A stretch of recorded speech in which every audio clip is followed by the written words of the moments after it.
Right now, the sentiment score for robotics is notably low at -0.80, which is a stark contrast to the historical baseline we've observed. This suggests a significant shift in perception, potentially driven by recent developments in the field. Despite this negativity, momentum is positive at +0.19, indicating a slight upward trend in discussions around robotics. Our API provides you with a comprehensive sentiment analysis, returning not just sentiment scores, but also momentum and semantic clusters that help you understand the context of conversations surrounding your topic. Imagine you're developing a chatbot for a robotics company.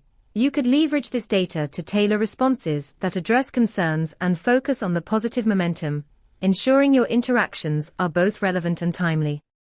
For more insights, check out our documentation at pulsebit.lojenterprise.com/docs.